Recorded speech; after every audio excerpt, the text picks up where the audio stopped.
Hey Oh, everyone, we are live. I'm here with the frozen version of Jordan Berry over in LA where it's always 80 degrees, not except today, for man. today. Except for Not today. today. Yeah. Jordan says it is a balmy 72 and he's No, freezing. He's got his no, winter man. coat on. It's in the 50s. Like it is. It's like it's The been raining for 50s. 2 days. I can't remember the last time I saw 2 straight days of rain. That's The crazy. the 50s, the West Coast version of the 20s for us Midwesters. Yeah. Midwesterners. Yeah. Anyway, welcome, guys. I see we already got some comments coming in. And so Jordan and I were laughing. Jesse, I don't know if you're still here, but if you are, you're a trooper. Uh-huh. Jesse Coons, he posted their first comment at 5:22 p.m. Eastern time, which is an hour and 38 minutes ago. So he gets the Brian Henderson Award That's for right. this episode. So welcome, Ozell. I hope I'm Ozell. saying that name right. How are you? All What's right. up, guys? Closing on my first laundromat next week. Whoa. Congratulations. Where are you Hey. at? Tell us what Yeah. city and state you're at. That's awesome. I hope you're That's loading up the questions, Ozell. This is like, yes, man, getting the Laundromat Millionaire here right when you're about to start up. That's money absolutely. right there. This is you're not gonna find a better tie. What's up, man? How are you guys? And Palm Beach Lakes, I can never remember who that is when you don't use your real names, but I know that's somebody we know. Is that Yeah. Daryl? Is that Daryl maybe? I'm not sure who that is. I know I that's don't somebody we remember. know. I know. Anyways, thanks Hey, for Ozell. answering.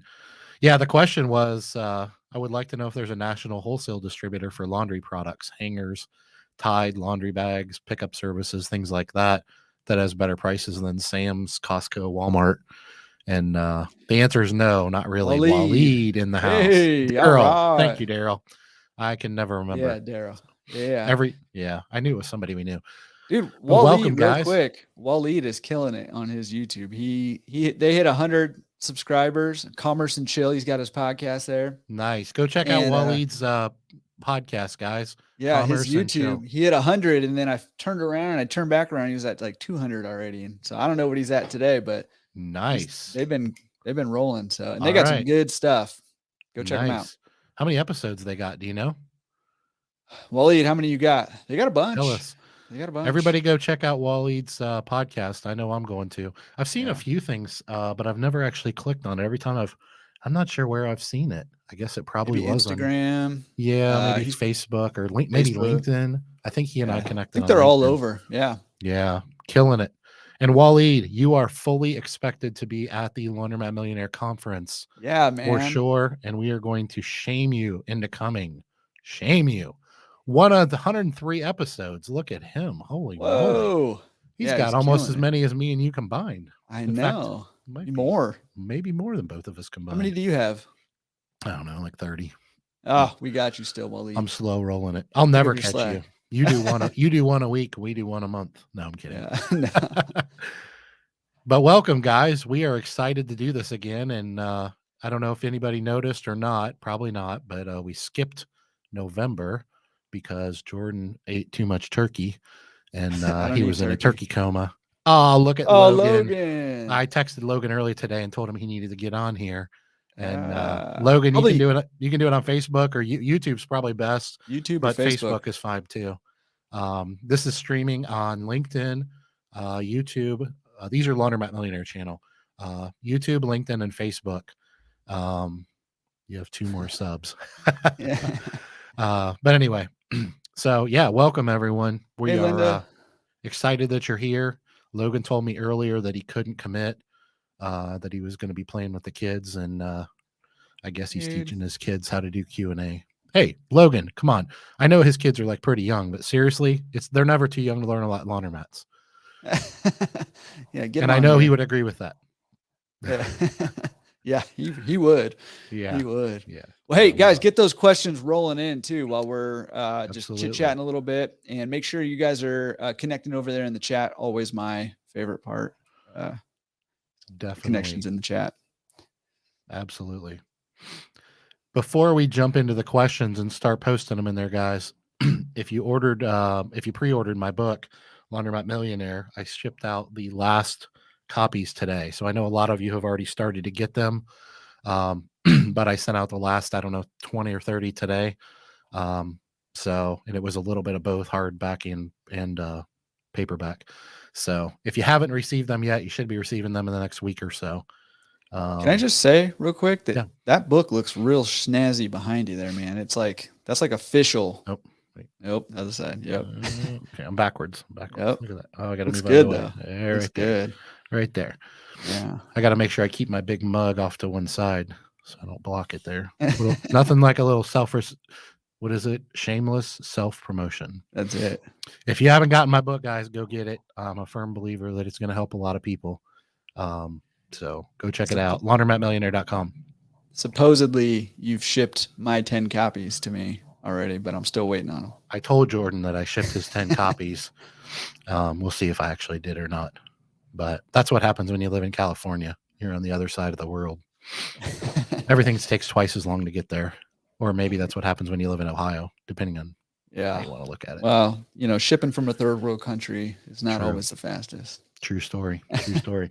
Hey, outside right now, it kind of looks like a third world country. It's dreary and cold and nasty, but that's okay. I still love Cincinnati. Nothing wrong with that. All right. Well, Logan said I stuck a bucket of food in front of the kids. Hopefully that keeps them occupied for a while. Hey, nothing wrong with that. I don't know how old his kids are, but we used to turn on Thomas the Train for our boys. They would sit there just mesmerized for like 2 hours. You'd have to like put your hand in front of their face to break the concentration. But anyway, we're glad you're here, Logan. Like Jordan said, make sure that you guys post your comments and make sure you're helping each other. That's one of the awesome things about that 3-in-1. Yeah, that'll do it. Luke, hey man, good to see you, buddy. Luke's a good dude. Luke. But yeah, post your questions in the comments here, guys. We want to all help each other out. And excuse me, getting over a little cold here, so I'm probably going to cough in your ear a few times. But we just want to make everybody better. We need to answer some questions, but before we do, I'm going to kind of co-op this just a little bit. We didn't really talk about this, but Jordan's I just got to say that if you guys haven't heard that the Laundromat Millionaire Conference is coming up, it is coming up. I didn't tell you that I was going to do this, but let me just tell you the reason I'm very excited about it real quick is because it's turning into kind of a who's who of laundromat owners, and the caliber of owner that has contacted me and told me that they're coming. I mean, we're talking, people Jordan Berry level. Jordan Berry level people are coming. We're talking about actual like legit people here. I mean, we're talking like Logan has kicked around the idea of coming. Luke Williford, Ross Dodds. I mean, we're working on Waleed. Waleed, you need to get there. Yep. I mean, obviously Dave's going to be there. I just, Jason Dodds just texted me the other day and said he's coming. He literally wrote the book on how to buy a laundromat. Mm-hmm. So, I mean, listen, if you're not coming to that conference and you haven't considered it, I'm not trying to sell you on something that I don't think is going to be worthwhile, because whatever happens at the conference is almost irrelevant to me now because of the people that are going to be there. I'm super excited about it. So anyways, that was my little plug. I appreciate that for that, because I'm just pretty excited about it. Dude, there aren't too many things I've been more excited for just for me, but for you guys too, because this is something I've wanted to do for a while. And, I guess I didn't have the audacity to think I could pull it off until recently. And it has been a huge challenge, but I'll tell you, the one thing that I've always had complete and total confidence that I could pull off was the content. Once we actually got there was the networking, the powerhouses Jordan's talking about. And that's a credit to you guys and my network that I've built over the years, which has been very intentional, of people like Ross and Logan and Jordan and I'm just so excited. The keynotes alone are going to be worth your ticket price. Not a doubt in my mind whatsoever, but the networking, the expert panels, things like that. The food's going to be amazing. The resort's going to be amazing. It's going to be, I just can't even tell you how excited I am for it. And I might even let other people talk. Maybe. I mean, we only have 2 days. I won't hold my breath, but yeah. So, but I couldn't be any more excited. And for those of you that don't know, I mean, obviously if you didn't know about this, go check it out. Go to my website, laundromatmillionaire.com. There's information on there. If you ordered one of my books, that little flyer I just held up, shamelessly plugging the conference, I put that inside of the book. You're going to get that. But right now we have $195 off the tickets. But you got to register before the end of December. So you only have a couple, well, literally a day tomorrow at midnight. It's going to drop to the January price. So That if midnight you're, Best Coast time or midnight least coast time? I don't know, beats me. Oh, You act like I'm in charge. Waleed, don't tease us, Waleed. Booking tomorrow. What about tonight? What are you waiting on? Huh? Do not tease me, Waleed. Come on, guys. Let's get Waleed with some peer pressure here in the Waleed, all the cool kids are doing it, man. Listen, everybody, if Waleed signs up, the price is going to quickly double. Yep. So you got to get rid of all the discounts if Waleed comes. He's going to be feature guest. No, seriously. Yeah. But we're picking on Waleed just because we've been talking about Waleed offline. But I bet your ears were burning. But seriously, we hope you guys all can make it. Everybody that's in this chat, quite frankly, everybody in the industry. I'm not a big fan of competing with other people. I'm a big fan of competing with my, yesterday's version of myself is what I always say. So this isn't about anyone else doing laundry right now. Waleed, you're doing laundry. Seriously, dude. Come on, man. Don't you have people that do that for you? All right. We're going to stop picking on Waleed now, or maybe at least I will. But anyway, I cannot. When I decided to put on this conference, the one thing I was confident of was the network, the people that would come, and Jordan said it very well. And he only named a handful of the people that are going to be coming. I don't have the list in front of me, but I can tell you we're just getting started, folks. I mean, the tickets are selling really well. And I wasn't sure how well I could market this event and convince you guys to come. But one thing I am 100% certain of is once you're there, if you decide to come, the value that you're going to get for your investment is going to be off the charts. And if it's not, come talk to me because I'm willing to put my money where my mouth is. But it's going to be amazing stuff. Jordan, what are you going to be talking about when I let you? I was gonna say it's a safe bet, man. I think it's a safe bet. I'm chatting on I think trying on due diligence, and I dropped an article. I didn't even tell you this, but I just wrote just kind of like a mini book. Maybe I'll throw it into that swag bag. I'll do that actually. I just wrote a mini book on due diligence. Now you're committed, dude. We're live. You're committed. You just said it.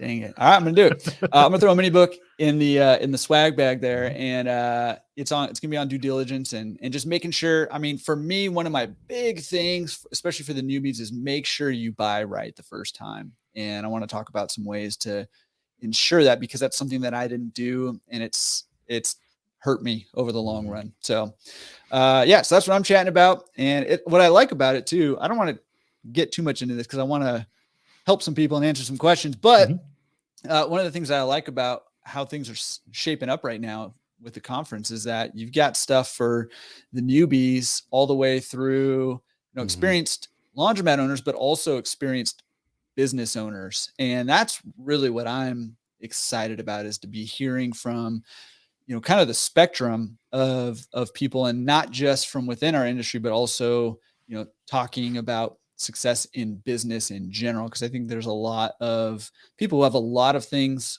to say that will help influence our industry that we haven't really had the opportunity to hear from them as an industry before. Because I don't know of any other events or platforms that are really bringing in outside savvy to our business, other than owners who have savvy outside of our industry.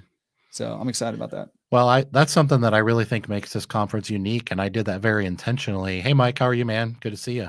Yeah, I hope you're healing up. Yeah, I heard about an accident, bike accident. Holy cow! I didn't hear about that.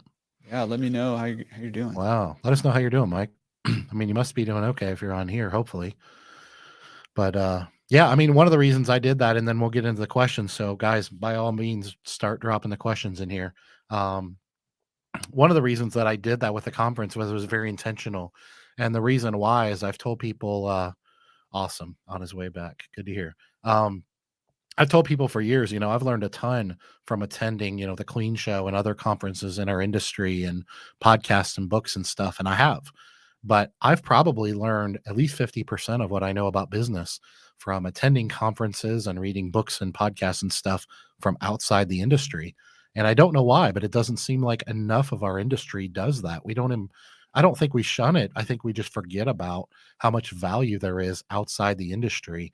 And I know even with like me and Carla's podcast, we try to be really intentional about bringing guests from outside the industry in, bring different perspectives on things, because I learned a lot that way. And I'll tell you a quick secret. When I got into the pickup and delivery game, which is a different animal, we knew we would lose money until we kind of cracked the code and figured out that business model and the operations. And we went a couple years losing our shirts, and we were gaining traction. We were getting momentum, and we were learning things, but not fast enough. And we were really, excuse me, we were really hemorrhaging a lot of money.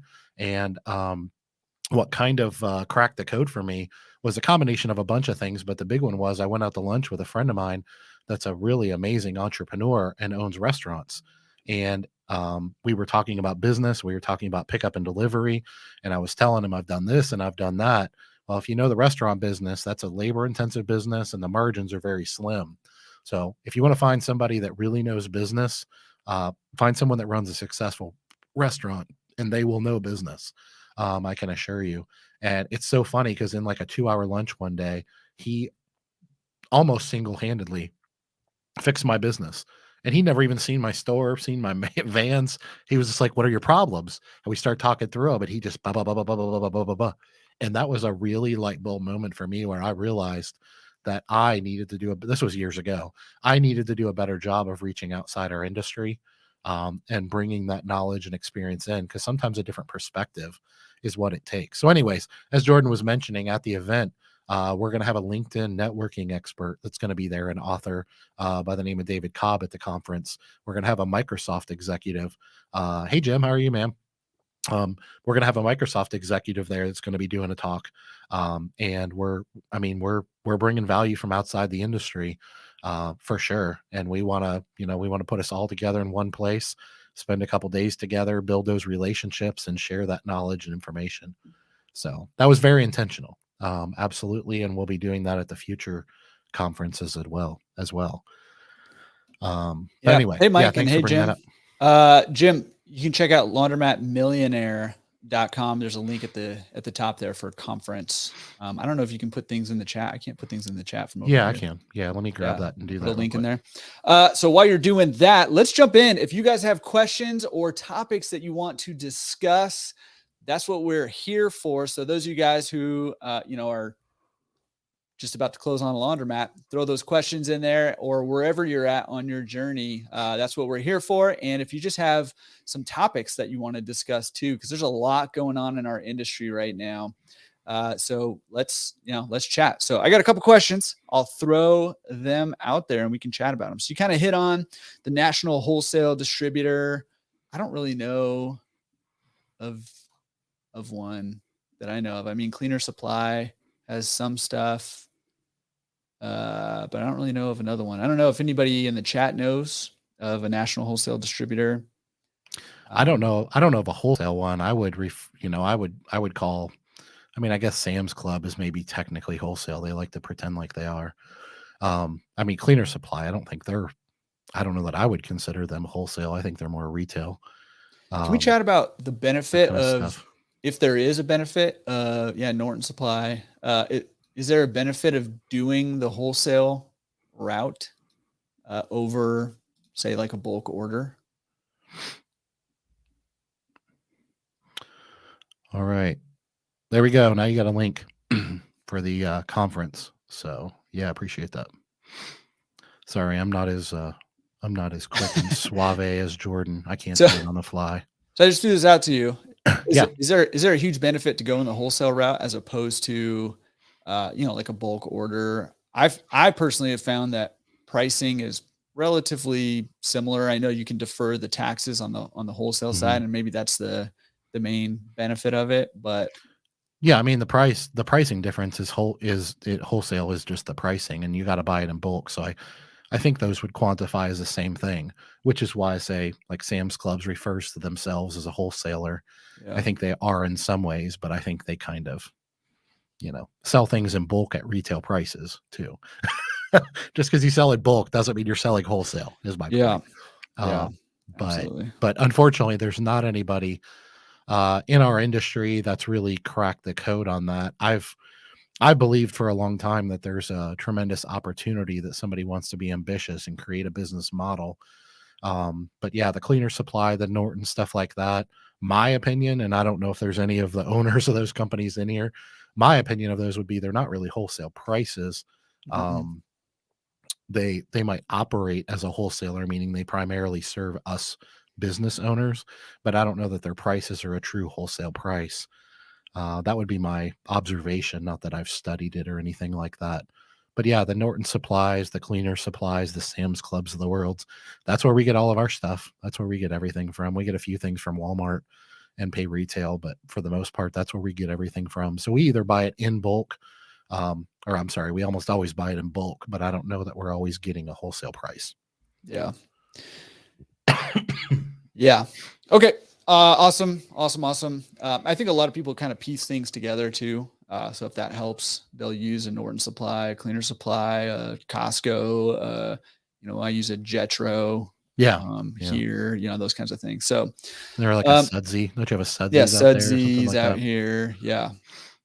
Mhm. So depending, I'm kind of getting to a point though, just not to go too far down this rabbit hole, but I'm kind of getting to a point where I'm sort of cutting back on what I'm selling because I'm Uh-huh. tired of spending time going 3 different places to try to get 3 different things, and I'm trying to kind of consolidate and Yeah. streamline as much as possible. Okay, we got another Mhm. question. So Ozel's starting, or he's closing on a laundromat here pretty soon, in the Mhm. next week or so, he said, and is interested in starting a wash and fold service, but works full time and currently doesn't have any employees. Is Mhm. there a good way to get started on that?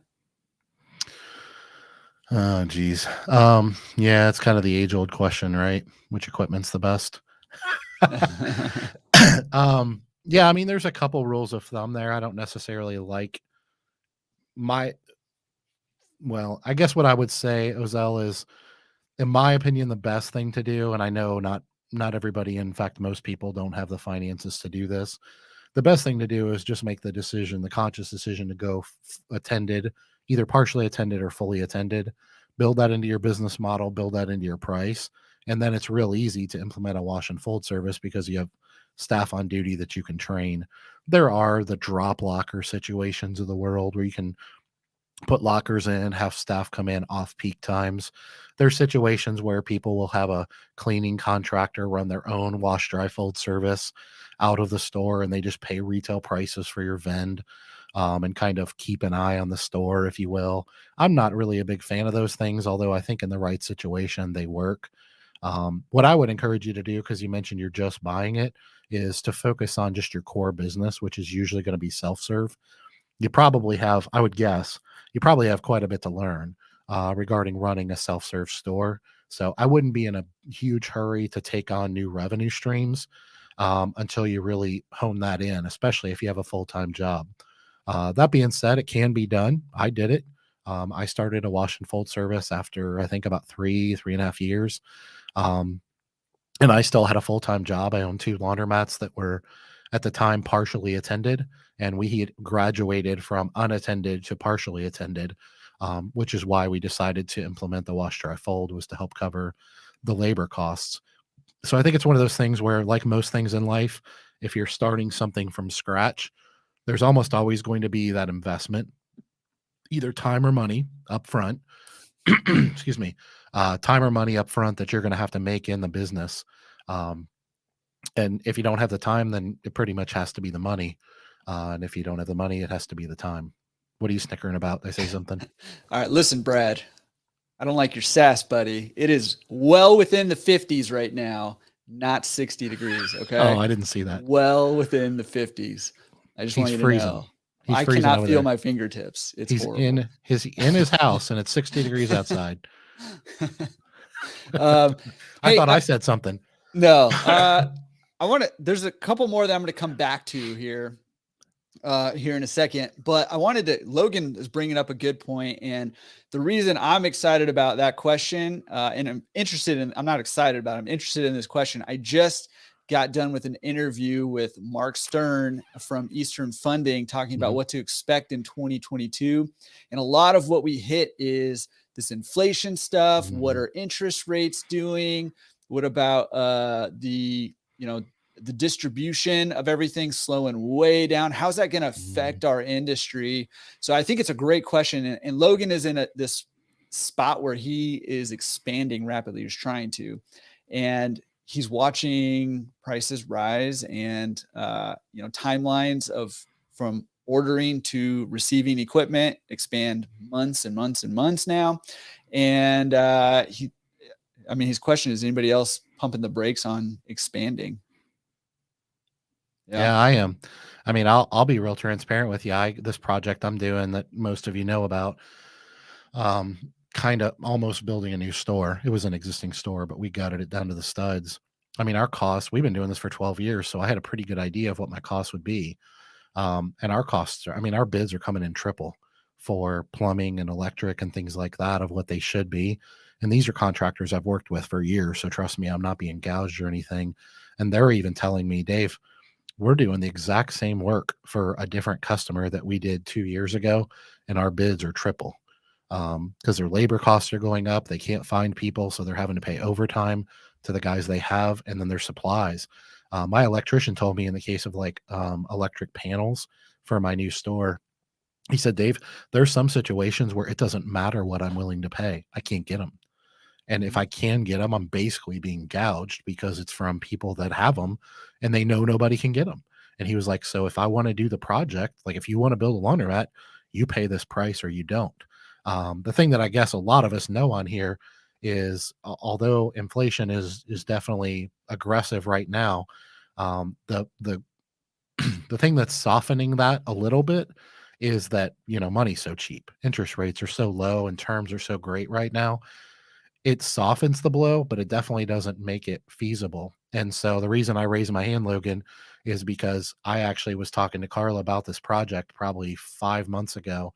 And it's like literally my dream project. It's something I've always wanted to do, like a bucket list thing. And it's this location. I bought the real estate. I mean, the whole 9 yards. And I told Carla, my wife, 4 or 5 months ago, I said, you know what? If I could unwind this, I would. If I could just not do this right now, I would reverse, go back in time and not buy this building and not do this project because it is outrageous. And I'll give you one more quick example that I know probably a lot of people know is about 2 years ago, I was looking at building a laundromat up in the north part of of Cincinnati, and it was going to be a similar size store, similar size building. It was about an hour away from where I am right now, almost identical equipment in it. This is 2 years ago, right before COVID. It was like December of 2019. And I was putting almost the exact same equipment in there. And I backed out of that deal and decided not to do it when COVID hit. And then here we are, year and a half, 2 years later. I'm doing a very mirror image of a project here. My equipment costs were 26% higher in basically 18 months for putting pretty much the same equipment in there. So yeah, it's very real, and I am pumping the brakes. So yeah. And I mean, it's having to, we're having to adjust all kinds of things, right? And we're, I don't really hear anybody talking about this yet. Mark and I, this episode's not coming out for another like week and a half or something, but Mark and I were kind of chatting about this a little bit. And, I think our expectations, at least for now, I don't think, it's hard to say, right? Okay. The inflation thing, it can't keep going at the same, well, it can, but not in any kind of healthy way. It can't keep going at the same rate. And I think some of it is artificial and it will level off and maybe even come back down. We saw that happen with lumber a little bit, right? Lumber was, double, triple, and then it kind of came back down. I don't think it's down to where the original levels, but it's significantly down from its peak, or at least for now. Who knows, right? But I think that means that we need to start adjusting expectations, right? Like we've expected certain returns, we've expected certain costs, and prices, prices, at least for now, that might have to change a little bit. I think it's yet to be seen as to whether that's going to be a long-term, permanent, or semi-permanent adjustment of the expectations, or if that is, a result of current climate, and it may kind of come back down to earth here a little bit later. I think that's yet to be seen. But interesting discussion, Logan, because I think that is something that has implications all throughout, right? Like even buying existing stores, all of a sudden your existing store may be worth a lot more money because people can't go out and buy, Great point. or like build out a new store. Like you're saying, like it doesn't make sense anymore. Even in third world countries like Ohio, doesn't make sense. So you get somewhere, cultured and civilized like California, and it's just like, I was trying to do a straight face. I couldn't do it, but no, but seriously, I mean, these build out costs are prohibitive. So what are the implications for the rest of us who own stores now or who are buying stores? Maybe, when you're buying an existing store, you may have to adjust your expectations on what kind of multiple you're looking at, what kind of returns you can expect to get. Interesting stuff. I think that's a fantastic point that you brought up. And I know you and I have talked offline about this, Jordan, that like we both know people that have sold stores in the last, 18 months, and they're selling for like 7, 8x versus 4 to 5 or less. And I mean, I guess that can continue forever too, because that goes back to what you were saying with adjust your expectations for what's a reasonable ROI to get for your investment. So all these things come full circle. All I know is last I read, and I don't want to get into this debate, but last I read, I know the government likes to tell us interest rates are around 6% or inflation is around 6%. But if you go to like Shadow Stats, which is what I watch, they're saying it's around 15% inflation. There's a big difference in those two. And if I have to choose, I'm going to choose to not listen to the government usually. And so that's my personal opinion. They're usually not telling the whole story. But yeah, even Aaron, who's a coaching client of mine and a friend, Aaron McLean, he's building a store right now, and he said the same thing on one of his comments. What he say? Yeah, I'm building a store now. Build out costs have tripled. So that's happening. I think the only thing holding this up is cheap money, in my opinion, because imagine where we would be with all of these things if we couldn't, get a 10-year loan or 12-year loan at 5% or 4% or whatever. Yeah. Well, Not to which mention all is, these EIDL loans and stuff like that. That's like 3.25% for 30 years. Like, yeah. I mean, that's real. That's really happening. So, Yeah, which is really interesting because I mean, there's talk of obviously of like raising interest rates, and what's going to be the implication. I mean, this is not just in our industry, right? This is no doubt. everywhere, right? But we want to be thinking about our industry and how this stuff is going to impact our industry, as well as like our personal finances and our homes and all that stuff too. So, I mean, I don't want to go all the way down this rabbit hole and lose a lot of newbies here who are here trying to get questions answered, trying to get their first laundromat, or trying to, expand out their portfolio or anything. Cause I do think that, one of the things about this is like any big changes that happen, any big changes, whether you see them as good or bad or whatever, there are opportunities there. Right. And so even in this current environment, there are opportunities there.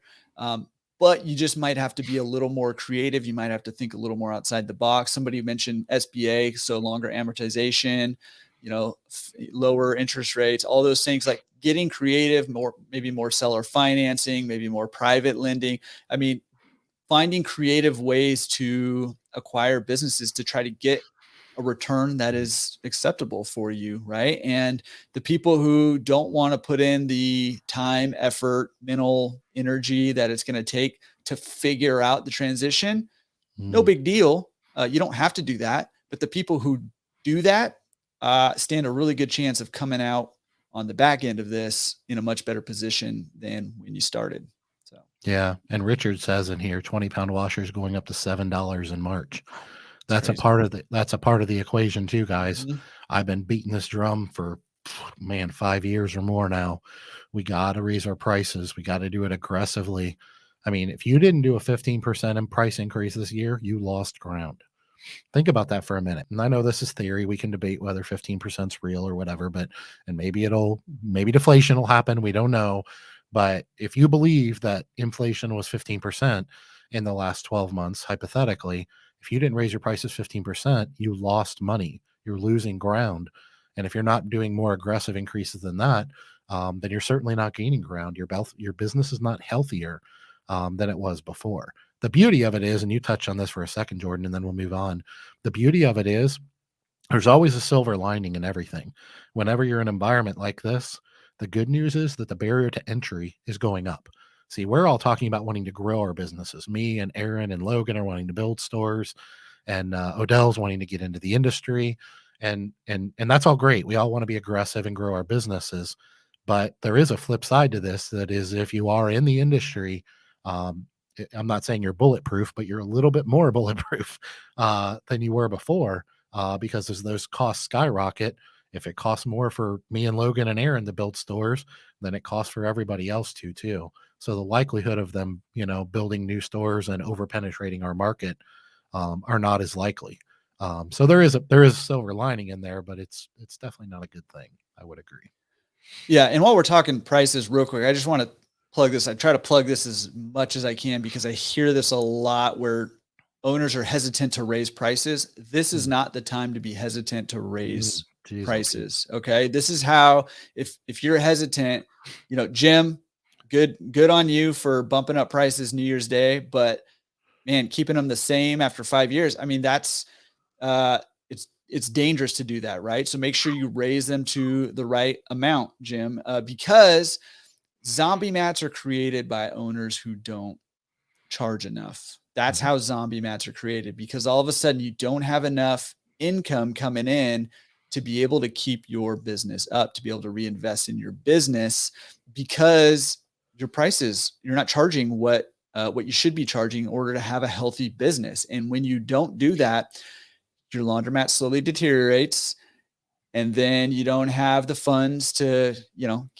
keep on top of that. And so it deteriorates a little bit more. And that is not a linear deceleration of the quality of your laundromat. It goes real fast at some point. It hits this, point of no return, where it just tipping point, if you will, where it gets exponential there. So make sure that you're raising prices. If you own laundromats now, make sure now is the time to be raising prices and be a little more on the aggressive side of things. And with that, obviously make sure you're serving your customers and doing things the way you're supposed to be doing them, but not the time to be hesitant to be raising prices.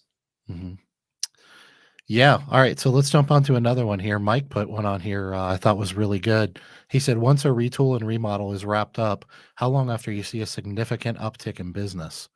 I think that's there's a bunch of places we could take that, as you know, but what are your I can thoughts? answer it definitively right now. It 2.3 weeks. It depends. Yeah, you're stealing. There's a whole lot. Yeah, there's a whole lot that goes. Is there into an that. Echo in here? Yeah. I mean, there is a whole lot that I'll let you answer it, but I mean, there's a whole lot that goes into that. And one of the things that goes into that is, if your plan is to the whole Field of Dreams plan, if you build it, they will come. It may not uptick, or it may take a long time to uptick, right? A big part of that timeline as to the uptick has to do with what you're doing before that equipment gets in there and just after that equipment gets in there. What's your plan to get new customers in? And once they're in there, what's your plan to keep them? And that's a really big part of how long you can expect that uptick to take, and how much staying power that uptick has. Yeah, the flip side to that is the laws of supply and demand. How much homework did you do? Are the laws of supply and demand tipped in your favor in buying this retool and remodeling it?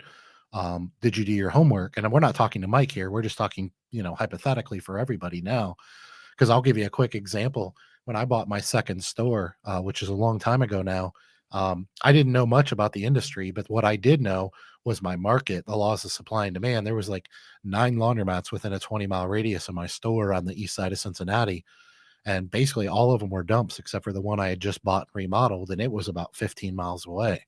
And so I didn't know a whole lot about this industry, but I went ahead and bit the bullet on this second store because I knew that basically every competitor for this laundromat was a complete and utter dump. And this was one of the best locations.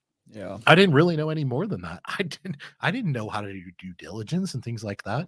I just knew that the laws of supply and demand were so tipped in my favor that I, wasn't sure if I was being naive, but I just told myself, how can I go wrong? And here's the quick thing. I borrowed a couple $100,000 that I couldn't afford to pay back, dumped it in this store, opened the doors and prayed. And we were in the black within 3 weeks. And that store has never not made a significant return on investment because the laws of supply and demand were so out of whack. So that's a huge factor. And that's why Jordan said it depends.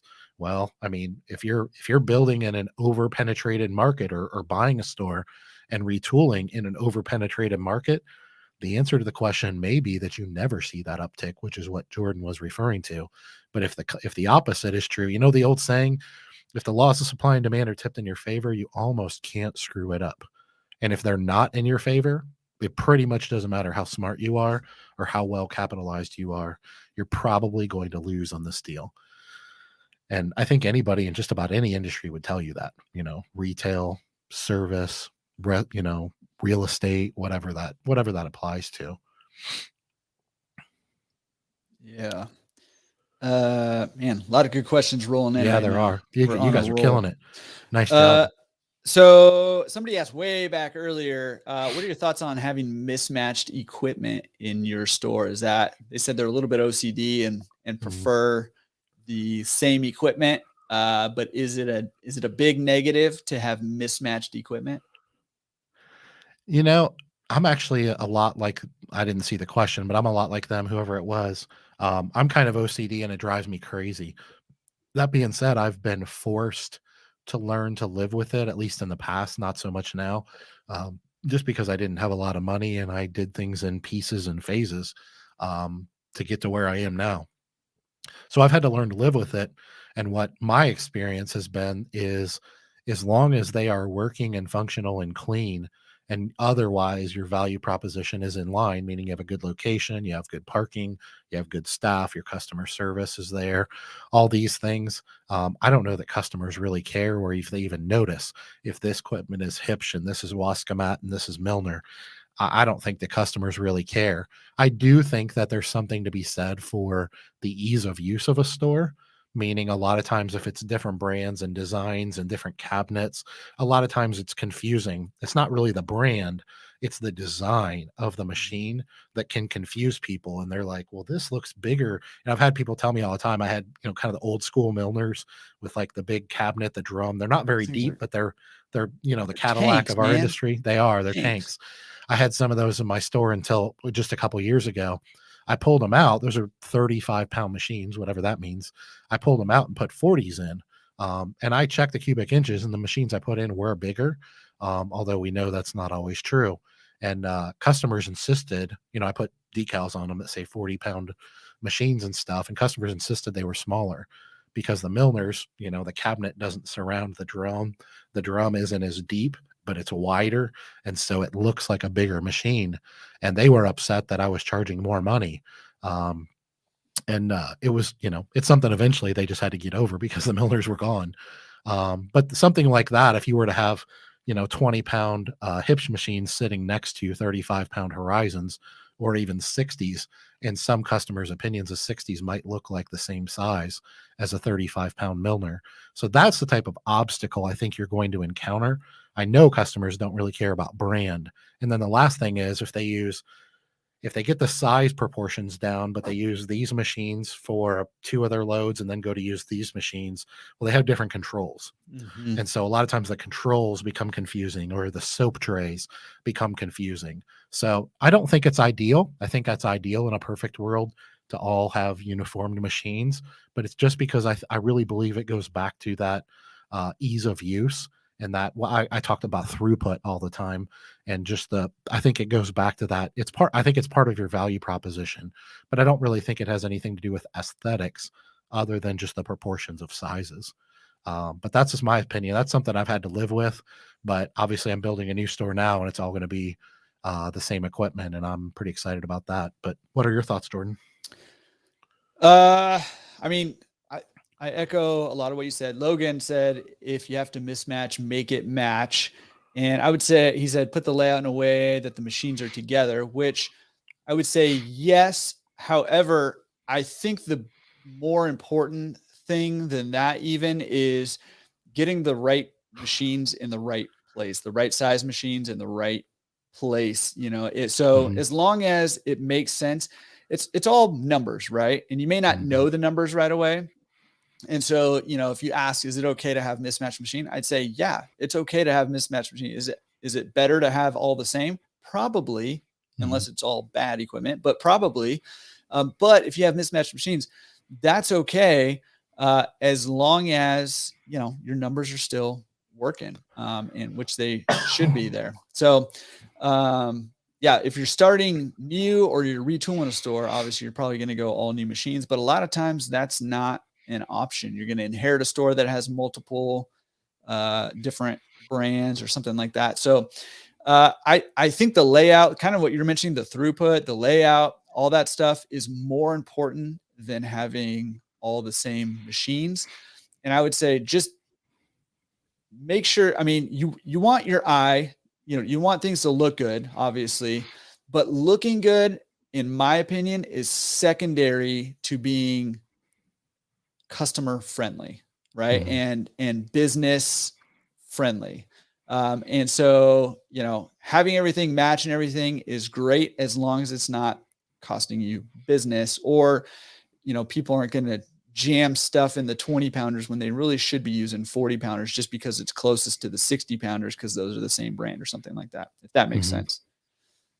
Yeah, there's a lot that goes into it, and I do personally think aesthetics, um, well, I don't know that aesthetics are too important, but I think they're a factor in the equation. Absolutely. But there's 20 things that are more important than the aesthetics, which I think is the ultimate point here. Anybody know where to find vans? Everybody I talk to cannot find Oh my vans. goodness. I know Ross Dodds, who, he's got Wash He Club out here goes in LA, and well, he's always looking for vans he and he's goes always through one a crashing them. yeah, he goes through one a week. What Yeah. Don't do Yeah. what Ross does. If anybody's got the inside scoop on finding those Sprinter vans, or something similar, especially on the East Coast, somebody's asking. I can't remember who it was now. I didn't write it down, but somebody's asking on the East Coast there. So throw that in the chat if you can find those vans anywhere in stock. Um, Yeah. I think it was, oh yeah, Ozell. Ozell asked, who again is closing on a laundromat next week. Do you suggest going card payment only or staying cash? Mm, so we're doing that, huh? Ozell, you have opened Answer Pandora's box. definitively right now in 3, 2, 1, go. The answer is it depends, Ozell. It depends. No, we're picking on you. We like to have fun around here, Ozell, but we're glad you're here. No, it's actually a great question that gets asked all the time, which is why Jordan and I both talked about it on podcasts and different things like that. It's something that if you get in the Facebook groups and stuff, you're gonna see opinions all over the place. Um, the reason I say it depends is because I really believe that everybody likes to give, maybe not everybody, a lot of people like to give a blanket answer, which is what works for them. And if it works for you, then that should be your opinion, right? But when somebody that's not you, meaning not running your stores and your markets, asks a question, I don't know that you're doing them a huge service by just giving them a quick blanket answer like you should always be card or you should always be coin or whatever. And I know it takes more time and on a Facebook group or something it can be hard to leave a more, to have a real conversation. And I get that. But the answer is it depends. And the reason is because it depends on your market, it depends on your customers. There's a million different factors. I personally believe one of the biggest decisions in making that should be your volume. I've always said that. I mean, I think if you're doing if you're a store kind of in the country and you're doing $1,500 $2,000 a week, I don't know that there's really any reason to invest in a card system and things like that. Your volume just isn't enough to matter. But if you're factoring in, like this is an example of it depends. If you say, well, I don't do a lot of volume, but my lifestyle is important to me. I work 3 jobs or I work 100 hours a week and I don't want to collect. I just want to stop in 5 minutes and empty my VTM and leave. Then lifestyle is a factor for you. And so maybe volume isn't important. Um, Maybe you're in an area where you're my store I'm building right now. A lot of people think I'm crazy. It's going to be a really nice store, but it's going to vend dollar coins and credit cards, a hybrid system. The reason it is because I've lived in this community for 35 years and I know the community really well. And kind of one side of the store is a little bit more modern, sophisticated customers, and the other side, a couple miles to the other side of the store, you're kind of heading. You're not really in the country, but you're heading to the country, and they tend to be a little bit old school. And they'll even tell you that, like, I don't know how to use that newfangled debit card machine. I mean, they'll say, and they know it. They're proud of it. They think it's a badge of honor. And my point is, so it's important to know your community. It's important to know your customers. And then the last thing I'll say is, I think a really big factor can be a market differentiator for you. You could look at it and say, I don't want to be different because that's different, right? That's challenging.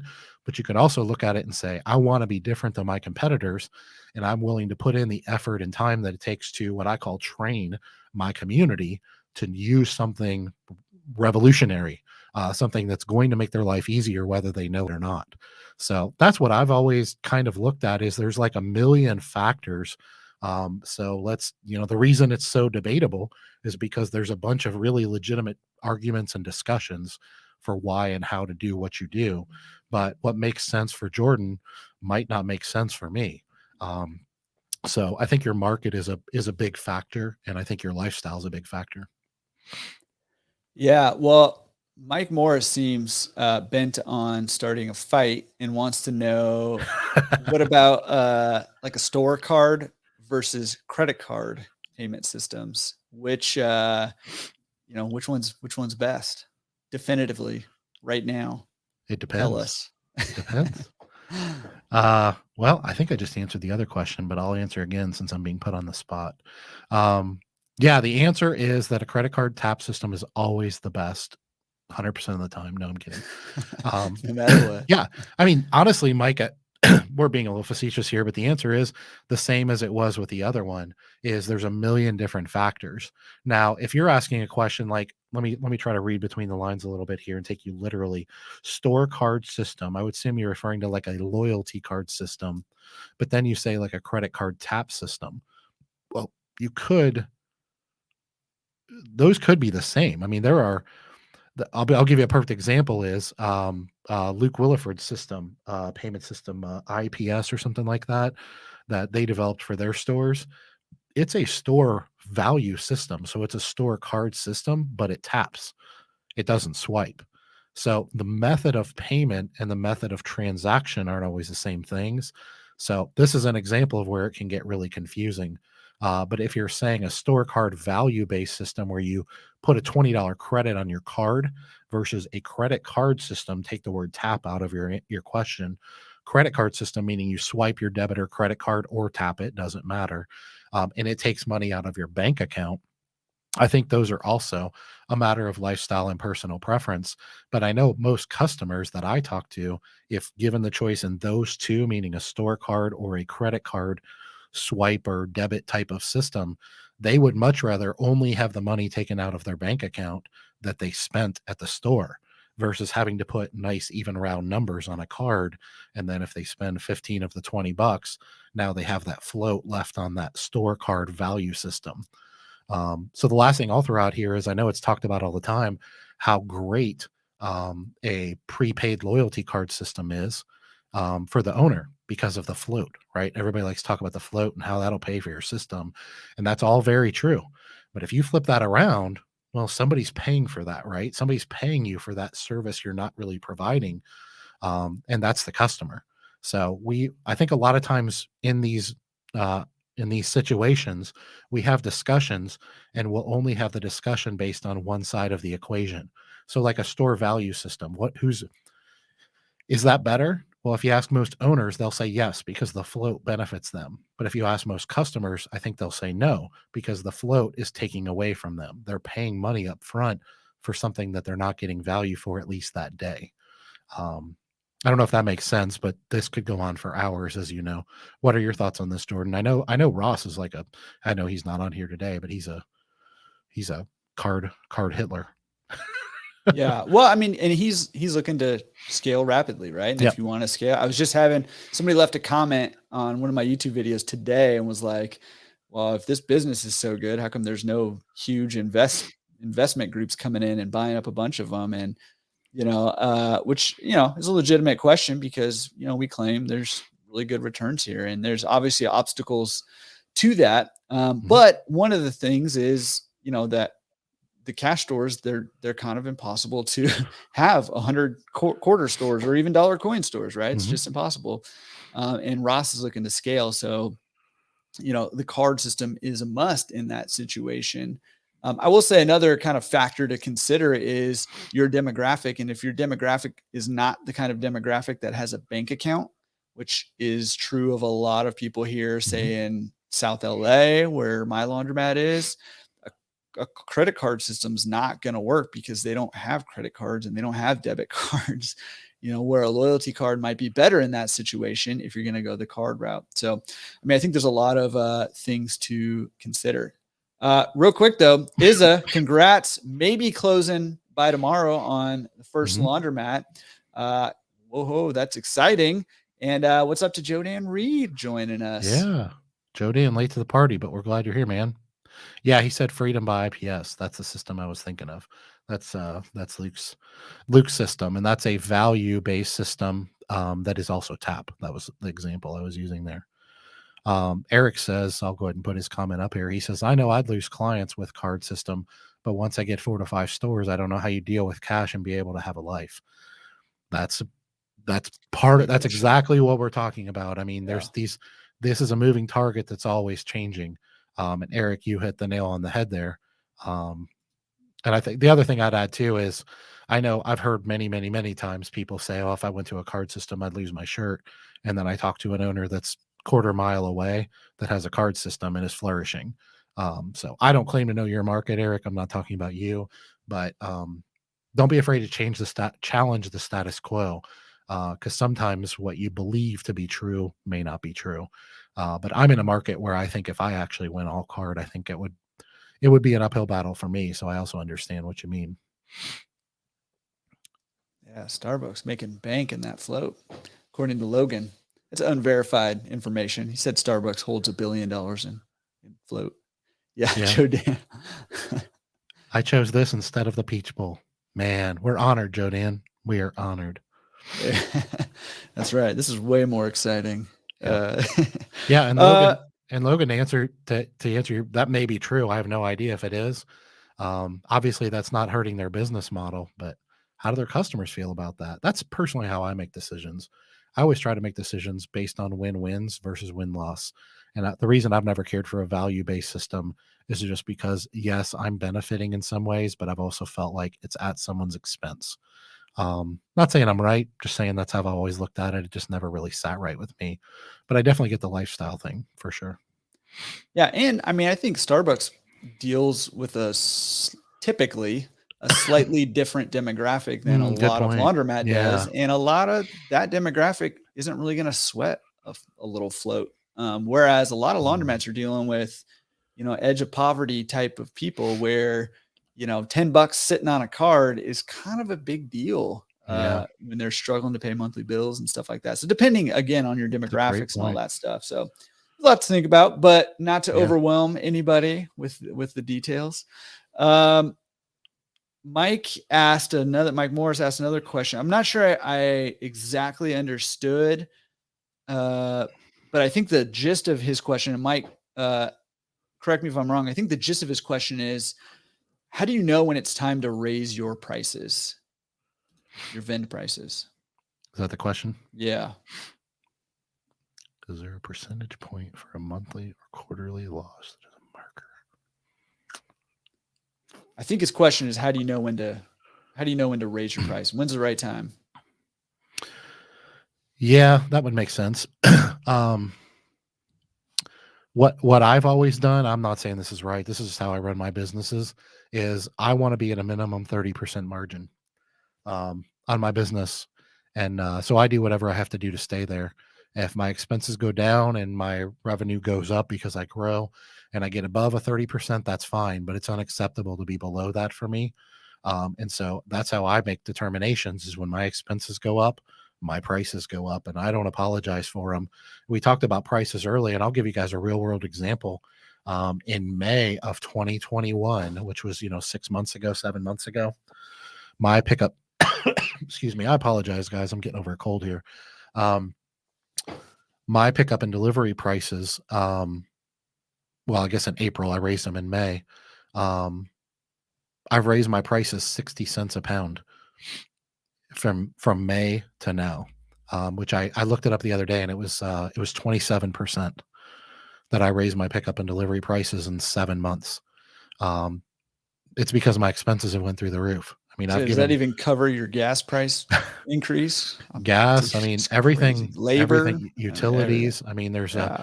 our natural, and I'm not saying it'll stay there, but our natural gas prices are almost double what we were paying a year ago. Yeah. And I don't think we think it will stay there, but it is what it is. And you can't just ignore these things forever. We talked about the 15% inflation and things like that. But it's not like I'm just all of a sudden killing it, making all this money. But I refuse to sit here and watch this. Inflation, possibly hyperinflation, has happened. So let's not pretend that it's conspiracy theory stuff. But we have to make decisions based on a year-to-year basis. And I have heard people say on the flip side of that argument is, "Oh, well, if your expenses go down, do you lower your prices?" Um, if that happened over a long period of time, absolutely, I would. I never have because that's never happened because we live in an inflationary economy. Mhm. And so, I mean, we can talk about it all the time, but there's very few points in history, and I know we don't want to go down this road, but there's very few points in history where deflation happened for a long period of time or aggressively. It's usually a short term thing where inflation and hyperinflation happens regularly.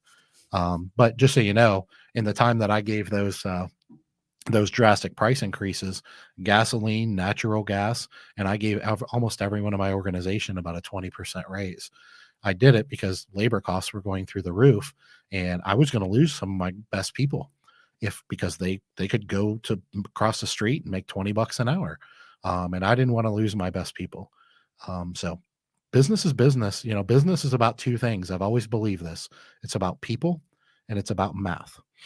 And those two things conflict with each other quite often. So it's quite a balancing act. It's quite a balancing act. But Mike, I don't know if that answers your question, but if that was your question, that's a difficult question, but that's how I answer. That's how I make decisions. How do you make decisions based on that? I know some people do it just more like random. Some people are like, "Oh, every February 12th, I raise everything 50 cents." I mean, there's a lot of schools of thought to that. Yeah. I mean, I do think I'll answer your question in a second, but I do think that there's something to be said for having a normal rhythm of raising Mhm, prices. And the reason I say that, not to make it arbitrary, but to make it habit for us, because mhm, I just see so many owners who don't raise their prices for years. And again, that's how zombie mats are built, by not raising your prices when you should be raising your prices. Right. And if the government numbers are to be believed, then we're looking at 2 to 3% minimum a year of just inflationary costs going up. And again, it would serve you more to look specifically at the resources we use in our business. So, like water, gas, electricity, labor, those kinds of things, and see what they're doing as opposed to the overall inflation number. But I'm in a similar train of thought than you, that I think generally speaking, inflation is higher than reported, and especially right now. So I think developing that habit of raising prices, if nothing else, is a good habit to have. If you want to get a little more sophisticated about it, that's when I think you do what you're doing, what you're wanting to do, right? Which is determining your costs to do a load of laundry, factoring everything in and building in, a 30% margin on that, or whatever your percent. It doesn't have to be 30%. mhm. It can be 20%, it can be 50%, whatever you're shooting for. If you can get it, then that's fine. There's nothing wrong with the number that you pick. But whatever that number is, then that, like you said, it's just math at that point. That tells you how much your prices should be. When they fall below that, then that's the time to raise it. But if you're not wanting to be that sophisticated, then, get yourself on some kind of rhythm. Yeah, I think that's a great point that I totally missed. Yeah, I had to put that up there. You're funny, Yeah. Logan. Luckily, I have a mic cover, and I'm the only one that uses this. So, unless I'm going to get myself sick, I think I'm okay. But yeah, I'm struggling. I apologize, guys. But yeah, I thought this was interesting, so I'll bring it up. I mean, we don't have to be brand agnostic here. In fact, I refuse to be brand agnostic. This is a cool conversation happening on the side here. It involves a bunch of people, but I'll put Joe Dan's comment up here. Different people are talking about different brands, and I'm not here to say anything bad about brands. I've never used like Spider Wash, so I don't have an opinion. But I do want to bring attention to Sense for a second, because this may be the first time I've said this publicly. I'm not sure. I know Jordan knows, but my new store I'm building right now is going to have the Sense POS and the Sense card system in it, which is what Joe Dan is referring to here on the screen with his comments. And Joe Dan knows it. He obviously, you can read the comment there. But the reason I wanted to bring it up is because I think this is a worthwhile. I don't even know if it's a conversation, but just comment. I'm very excited for the team at Sense to be doing what they're doing with innovation. I'm not saying other companies aren't doing this too, and it's the reason that I'm using their system in my new store. And the reason why is some of the things they're talking about here. Joe Dan ultimately says in another question, we are trying to have a total operating system that controls all. I assume he means all operations of his store. So the answer to Waleed would be yes. Hopefully, he's asking if he's eventually going to use Sense to control his machines. I'm putting the whole conversation up on the screen here. But I think this is something that's worthwhile in discussing, because Waleed and Joe Dan, that's the system I'm putting in my new store. And Waleed, you're asking Joe Dan if he's going to use the Sense POS or tablet to start his machines for wash, dry, fold, and pick up and delivery and things like that. Then that's what I'm going to do. You can do it from the tablet, the POS on the station, but you can get also, which we're doing, getting a secondary tablet, and you can get like the little harness that you see like waitresses at restaurants and things like that utilize, and that can just throw it over your shoulder. Your employees can load the machines, and then they just right there on the tablet start the machine on the tablet through the POS. And that's one of many reasons we're putting that in our store. It's a pretty slick system. I don't know that they've really even gone public with it yet. I might have just made it public. I don't know. So I might be in trouble. Sorry, guys, it says. But I'm super excited, not because I care what system you use, but because I really believe what the folks at Sense are doing is going to revolutionize our industry.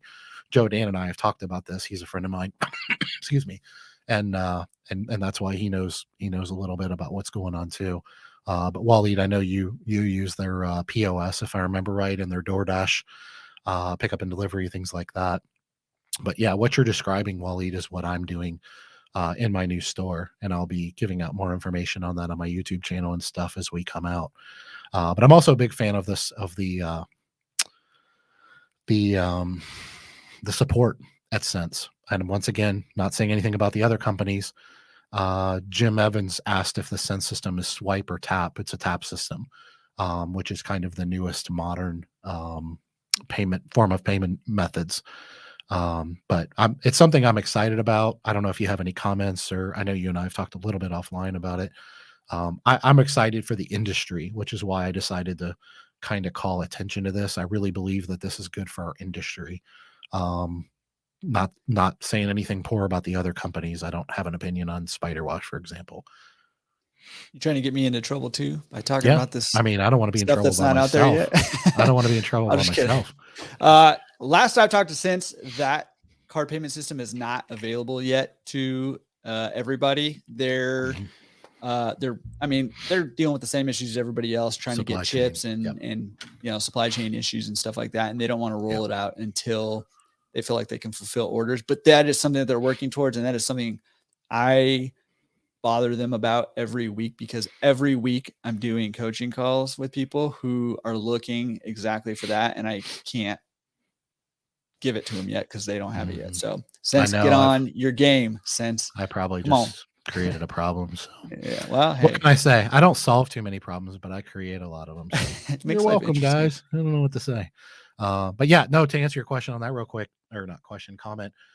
I'm putting that Sun system I just described in my new store, and they've told me they're basically having trouble getting enough readers that they have this huge order in because their demand is just like coming. You said kind of they're sort of holding back the floodgates because the industry is starting to figure out like right we all talk to each other whether it's on YouTube or phone conversations or text or coaching calls. Um, and that's why I believe this is going to like they're literally holding back the dam right now. And I know for a fact one of their hardware guys the other day when I was talking to him because I'm putting the system in all 4 of my stores, and they can barely fulfill one right now. And they were like, "Look, your other stores are established. Let us get your new store up and running."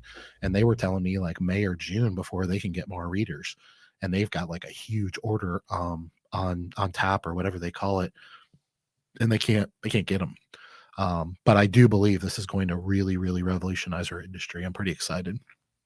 Well, it's one of the reasons too. I mean, not just with Sense, but Sense also. But it's one of the reasons too. Why I think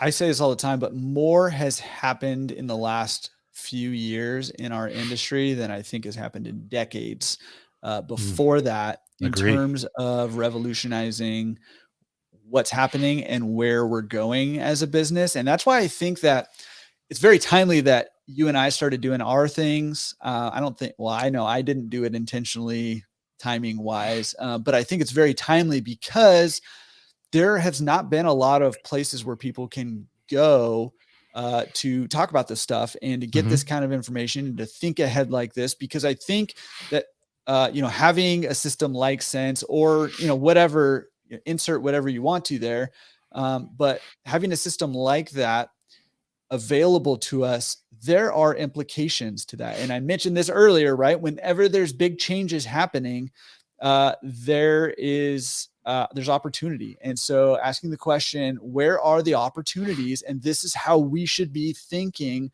whether you're looking to close on your first laundromat tomorrow or next week, or you're a little bit further out from that, or you're established and you have multiple stores and you're looking to scale out. These are the things that we should be thinking about and talking about, um, because that's where the opportunities lie. Well, let me take it a step further. And I know this is a little bold, but I guess that's what I do. As laundromat owners, like we're getting more of a voice every day, right? I mean, this Mhm. is an example. It's why me and Jordan do this. By the way, me and Jordan have a webinar coming up next week. We haven't really talked Oh, about, yeah. Come but to we our have a web. webinar. We have a webinar coming up next week. Um, I guess since I brought it up, I have to tell them about it now. We have a webinar. It's January 5th. It's going to be me, Jordan, Luke Williford, and Ross Dodds. So we are all 4 super excited to be on there together. No And we're going to brainer. be talking about all things self-serve laundromat. If you just go to my website or Jordan's website, you'll find the registration link there. If you're on my email list, you've already gotten an email about the webinar to register. It's totally free. And the reason that me and Jordan do love doing stuff like this is because what I started to say about being bold is I really believe that we as laundromat owners, and I don't say this lightly, I think we should be demanding stuff like this. And I don't mean like I'm a little child and I'm going to cry and get what I want. What I mean by that is we should be demanding that the companies that support our industry that they do better. What we as an industry did 10, 15, 20 years ago, fine for 15 or 20 years ago. But as long as we accept that as acceptable, then that's what we're going to continue to get. And one of the reasons I'm excited about Sense doing what they're doing in our industry, like I said, isn't because I really care what company you use, but it's because I care how they're driving the industry forward. They are forward thinkers. And I really believe that they're going to disrupt our industry. I know that's like a very cliche thing to say, but I really believe that. Sometimes we can demand these things all day. And if, 5 companies are all doing the same thing, and I'm not saying they're in cahoots, but if they're all doing the same thing, then, well, I mean, unless I want to go create my own payment system, what am I going to do? And people do like Luke Williford. I mean, the Willifords went and that's what they did is created their own system. But we as laundromat owners should be expecting, maybe demand isn't the right word, expecting more from the companies that support us and provide us with technology.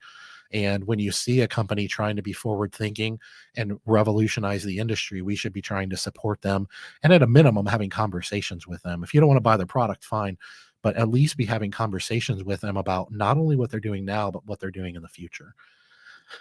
which I is think that's why big. which is why the first manufacturer to get on board with allowing us to buy online, having transparent pricing, all of Mhm. that stuff is going to kill this industry. It's going to Yep. it's going to take a huge chunk out of the market share of all the other companies, because right now there is a rising tide of dissatisfaction with the Mhm. way everything is working right now.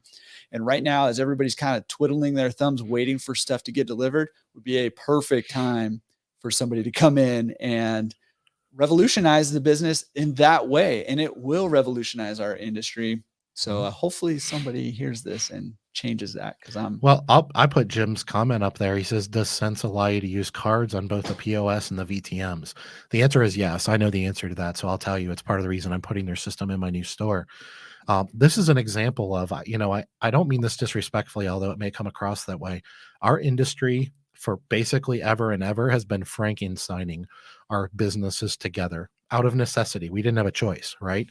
And so what Jim is referring to there is, I'm guessing he's already figured out there's POSs out there that don't have their own card systems. And so some of them don't work with this. And then they say, oh, we're going to integrate with this company. And then you find out, oh, that integration isn't quite as smooth as they touted out to be, or a lot of them aren't integrated at all. And there are pros and cons to integrations and transferring information between company to company. What I love about what Sense is doing is, I think they call it like business in a box or something like that, whatever. But what I love they're doing is that it's one company that's decided they're going to solve all of our problems. And I believe they will. Obviously, I'm buying their products. So anyway, we'll just leave that at that. But I thought that conversation and the conversation that was happening over on the side here was worth bringing to the forefront. So we did, and the cool thing about it is it's our platform. We can do that. Yeah, Kelly Reed chiming in. Sense system takes a matter of hours versus weeks of training with our old. And I mean, I think that is kind of the key, Mm, is having a I've system that's experienced that. Sorry, yeah, go having ahead. a system that's robust enough to be able to do what you need it to do, while at the same time being simple enough to be able to train your employees and for them to be able to use it on Mm, a day in day out basis and understand it. And you know, so yeah, awesome comment. yeah. Well, and I'm going to give Sense, since we're on this subject, I'm going to give them credit while credit's due. We got about 10 minutes left, guys. So make sure you get your questions in the comments section. We've been able to get to a lot of them. And this has just been, you guys are freaking killing it. So well done. For sure. But anyway, what I was going to say is, we talked about at the beginning of the show. I know a lot of you weren't on here. The Laundromat Millionaire Conference. If you guys haven't registered, if you're able to come, I really want you guys to come. It's something that's on my heart. I'm very passionate about.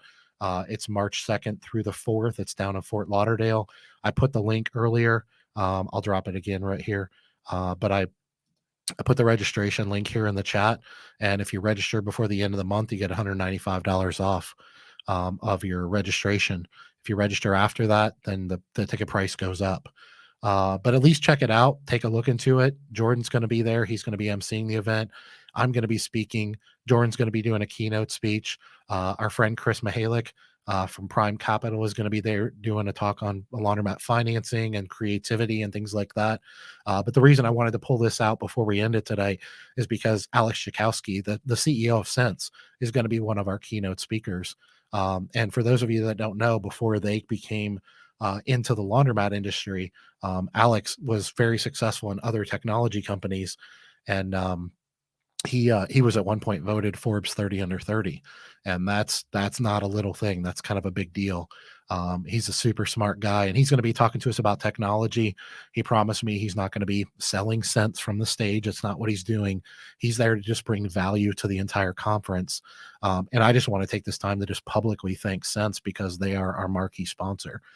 When I told them about the idea that I had to do this conference, it wouldn't have surprised me if none of these companies, wanted to quote unquote sponsor the event.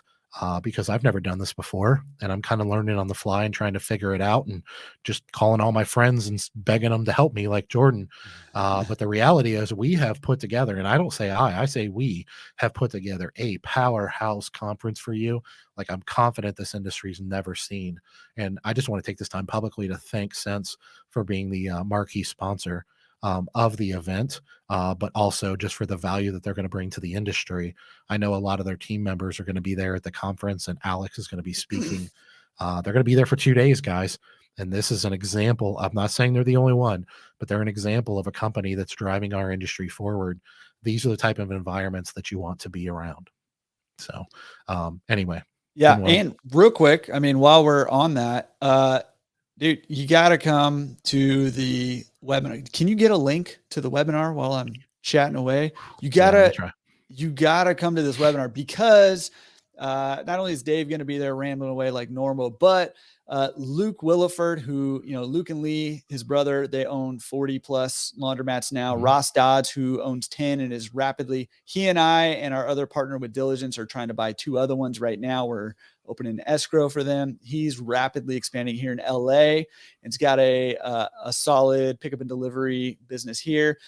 He also runs the Laundromat Owners Facebook group, if you're familiar with that. So Luke Williford, Ross Dodds, Dave Menz, and I'll be there too, for whatever that's worth. But all 4 of us are going to be at the conference and contributing to that conference, whether we're on a panel or whatever the case may be. So that webinar is, if you're trying to do anything in this business, those are the guys you want to be hearing from, listening to, interacting with, networking with, rubbing elbows with. Those 3 guys are cream of the crop in this industry. So, Logan, the food must have worn off. The bucket got emptied. Logan's got to go. See you, man. Yeah, I'm grabbing the, sorry, I'm distracted, but I'm grabbing the registration link right now. And by the way, I don't know if we mentioned it, but this webinar, it's next week. I mean, it's coming up. It's going to be a powerhouse. We're going to do some Q&A like we're doing right now, but we're also going to talk about, we're going to have a conversation among ourselves beforehand. So let me drop this in the link here. But the webinar's free. So there, the registration is in there. Grab it, copy and paste it. It's next week. It's totally free. Me, Jordan, and I forgot to drop that back down. I'm not good at multitasking, but anyway, so there it is. There. How about that? So there's the link, and it's totally free. We're going to be doing it for about an hour. It's going to be absolutely fantastic. As excited as I am for the conference, that's in a couple months. I'm super excited for this webinar. Once again, man, it's just people like me and Ross and Jordan, who I believe are good people with good hearts, just trying to serve the industry, what we call elevate the industry, help each other. If you can't attend the webinar or the conference, then that's fine too. We'd love to have you there, but tell other people about it. Share the links, share it on social media. And if you can attend, then by all means do that. But there's the webinar link for you. It's over in the chat. Just copy and paste it into your browser and register. And by the way, I probably almost forgot to say this with the webinar. Even if you can't attend the webinar, if you register for it after the webinar is over, you'll get a recording of it for free. So you may not be able to actually participate in the chat, but you can still listen to the webinar and everything. And you'll have it there on your computer. Gaze upon Dave's beauty also. Well, I mean, I'm going to try to make it as aesthetically pleasing as possible. So maybe that'll work. If you raise it up a little bit, it'll be a little bit better. That I can't even see. I nope. can't see. Higher, a little higher. Yeah. Oh, not a little higher. Yes. There. Yeah. See my shiny head. Covers your whole face. Now there. It's looking good. Perfect. All right. You guys are tired of hearing us talk about that. But anyway, join the webinar, join us at the conference. Make sure you let everybody else know, because we're excited. We got a couple more questions. We got a little bit of time still. I got them all, guys. I got them all checked off. Questions. If you guys are good, man, I'm going to retire early here. But if you got more questions, let's do it. Now, let me go through here. It seems like there was a couple that we didn't hit on for some reason. Maybe I missed some.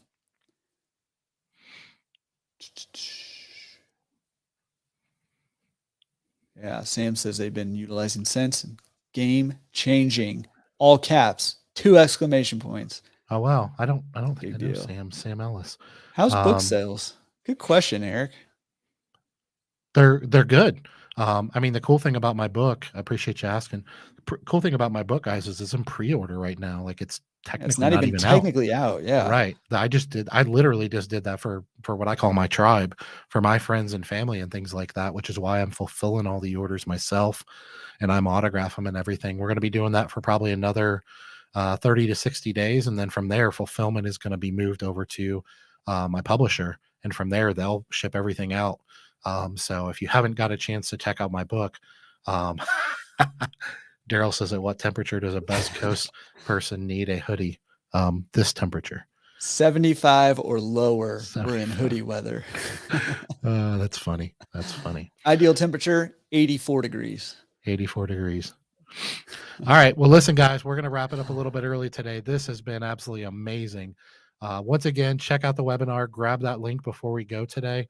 This replay will be on my YouTube channel, excuse me, on my Facebook page, and it'll be on Jordan's YouTube channel in a couple days. So check it out there. We hope to see you guys January 5th. It's at, let's see, 4 p.m. Eastern time, 1 p.m. Left Coast time. So check us out there. Once again, Jordan, Ross Dodds, Luke Williford, and they have allowed me to participate as well. So I'm bringing up the rear. But we're going to have a good time. We're going to probably make fun of each other. I just realized, Jordan, between the three of us, you are not going to get to talk at all for sure on that No, one. I I know. mean, if you get Ross or Luke going, they're basically me. I mean, Listen, they're I've resigned next myself to level. just be in the eye candy. That's what I'm showing up for. So Hey, we need eye candy. So uh, we need it. hey, also tomorrow I better get a text from Dave Menz, Waleed Cope, that you have signed up for the Registered, conference. put down the laundry and go register, Waleed. Absolutely. Ooh, yeah, good question to kick us off for our next live Q&A next month is what community outreach do you do? Ooh, that's a good one. That is All a right. good one. We're sorry, Mike, we're out of time, but that's actually a fantastic question. Yeah, he I would said, love to yeah, he talk said about next. that. Joe Joe Dan Dan, you're registered. registered. Holy cow, dude. I This didn't see literally that. is a who's who of Yep. events. I'm Well, like, and I'll throw out a couple other names I know of for sure that are coming. Some of them are in the comments here. Stacy Runfolo, which is normally in the yeah, comments, she's registered. Joe Dan just told me he was, which I didn't know. He told me they were thinking about it.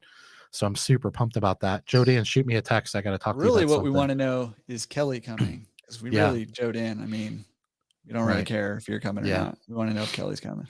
Yeah. Um, let's see, Aaron McLean, which was in the comments earlier. He's building a new store up in Detroit right now. He's absolutely killing it with pickup and delivery. He's going to be there. Dude. If you remember, I don't know what episode it was. One of my podcast episodes, I had David Gramke Mhm. on, and he's just a fantastic guy. Awesome story, super successful. He knows Logan over in Logan's area. And David's going to be at the conference. And then if you missed it earlier, it's a who's who, guys. I mean, me and Jordan, we're just trying to get everybody we know to come. And the cool thing about it is, as somebody else attends, that just spurs that enthusiasm of other people wanting to come. Which that's exactly the environment that I wanted to try to create. And I don't, by any stretch of the imagination, take credit for half of this. I'm just grateful for us, the community. All I wanted to do was create an opportunity for us to come together. So I hope that every single one of you that see and hear this are able to make it to the conference, make it to the webinar. I really believe we're moving. I'm going on my soapbox. I really believe we're moving the needle on this industry. I think you can look back as simple as a couple years ago and see a direct correlation between friendships evolving, partnerships, mentorships, education. You can see the education level across the industry increasing. I'm not saying me and Jordan are doing all of that.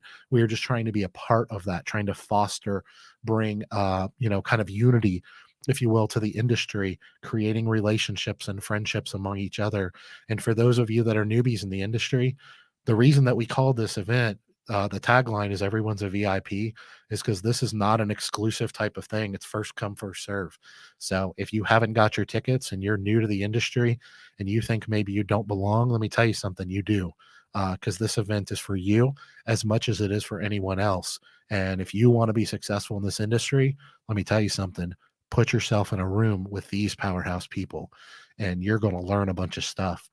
And the reason I can confidently say that is because this is how I learned.